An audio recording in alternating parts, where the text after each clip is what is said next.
Alright, so boom, check it. Now ain't that how every great story start out? Now why would mine be any different? These are the Chronicles of Mike Murphy. These are the Chronicles of Mike Murphy with your host, comedian Mike Murphy, man. So boom, check it. We going back to 1990, I believe. I was in maybe 91, first or second grade, I can't remember. No, I was in first grade. And I was going to a Catholic school one neighborhood over from where I grew up. Now, where I grew up is the ghetto. Garfield, it's the hood, you know what I'm saying? And then the next neighborhood over, Bloomfield, that's like Little Italy. That's the Italian neighborhood. And the school I was going to was called Immaculate Conception. I had one of them moms that felt like if she sent me there, I was going to get a better education. But they was wild racist there, and I hated that school. But anyways, this was at a time where the nuns at the school could still paddle you. It wasn't like how it is now. You can get paddled by the nuns. So you had to kind of stay in line because they'll bring you in the office and paddle you. And the head nun, I guess she was the principal, it was a nun named Sister Mary John. I hated her so much. She was this short, fat white woman, and she didn't play. She just couldn't wait to whoop a nigga, man. Like, swear to God, I did not like her at all. And she had been there for so long that she was the principal when my mom went to that school, I think, and my uncle. So she's the OG. She been there. So she been beating generations of my family's asses for a while now. So it wasn't nothing new. You know what I mean? So anyways, in the Catholic school, you got to wear a uniform. Blue pants, blue or white shirt, and dress shoes. There was this one kid that used to wear black Air Force Ones because he just was not following the rules. But he was such a nut ass dude that they never even said nothing to him about him. They just let him wear the shits. My mom is like following this shit, dress code. But you got to change for gym class, so you got to have gym shoes. And I remember I needed gym shoes, and I'm telling my mom, like, yo, you're going to get me in trouble at school. I need the gym shoes. She kept promising me she was going to get me these gym shoes. She's like, I'm going to bring them to the school the next day. You know, I promise you, you'll have them before gym. I'm like, all right, Mom, I got gym this period, whatever it was. She's like, I promise you. I'm like, all right. Now, back then, my mom was like a stay-at-home mom. My dad worked. So my dad and my mom had got into a fight the night before, and she told him to leave, like kicked him out or whatever. So he leaves. Now, what I don't know and she knows is that that's where the bread is coming from for the shoes. So she's telling me I could get any pair of shoes I want. I think that's like she feels guilty for me and my sister having to watch them fight and argue and shit. And she's like, all right, I'll buy you whatever shoes you want. So I'm like, yo, I want these Jordan 6s.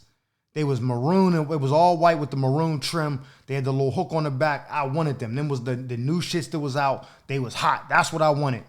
And she was like, all right, I'll get them for y'all. Bring them to school tomorrow. I'm like, Mom, you promise you're going to get me in trouble? She's like, yeah. So when I go to school the next day, I'm on some Kevin Hart shit.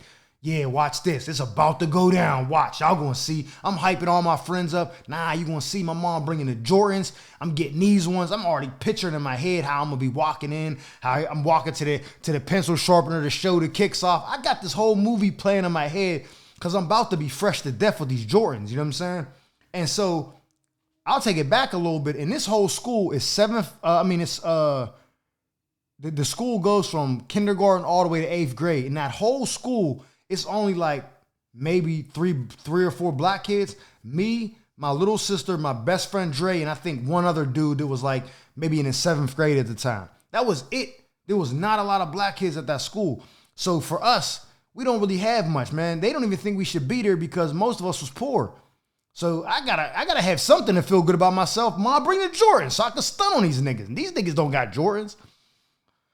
So we in gym class. I see my mom at the door like, hey, sweetie, come here. And I'm like, oh, yeah. I'm pointing like, yeah, y'all about to see it, nigga. I'm hyped. Yeah, nigga, about to get these J's. And I remember walking up to her, and I remember she had a white T-shirt on with no bra. You could like kind of see her nipples through the shirt. And I'm like, yo, why the fuck is you coming up here like that? Like, I'm embarrassed. She looked like a battered woman. Like, she looked ratchet as fuck. She looked ghetto. I don't know how else to put it. But I didn't like her coming up like that. And her face was red, like she had been crying. Like, what's wrong? She's like, no, don't worry about it, baby. I'm good. Like, start wiping her tears. I'm like, what the fuck is going on? She's like, I got your shoes. Gives me a hug and kiss. I go to open them. They not Jordans. I'm like, yo, I swear to God, I'm not lying. Right hand to God. My mom bought me these Kappa, however you pronounce it, cheerleading shoes. They had the 2 triangles on the side, and you could pop them out. There was plastic clips. and put in whatever flavors you wanted. They came with like 12 different colors so you could match them to whatever your team color was. They sold them in East Bay too. So I'm looking at these shoes like, I know this bitch ain't buy me no motherfucking cheerleading shoes after I done told the squad I'm coming through with the 6s. This is fucking egregious behavior.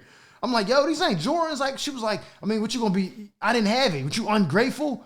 You gonna do like that? I buy you something with the little bit of money I got, and this how you act? I'm like, nah, time out. Don't do that. You told me I could get whatever J's I wanted, said you was gonna get them, then brought this. Why you even say you was gonna do that? You should have just fucking brought these.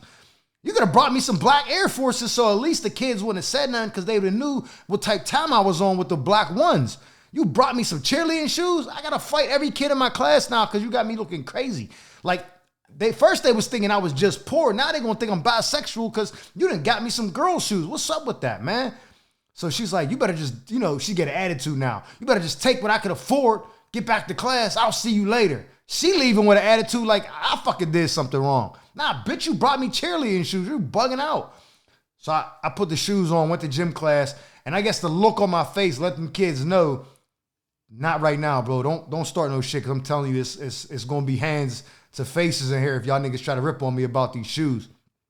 Finished the gym class up or whatever, I left. I never brought them shoes back again.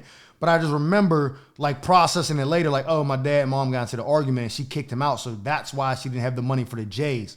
And instead of just her not buying them, she couldn't afford them. And she had already made me a promise. So, yeah, man, that's my story about how my mom bought me some cheerleading shoes in the first grade and embarrassed me in front of all my friends. But until the next time, man, these are the Chronicles of Mike Murphy.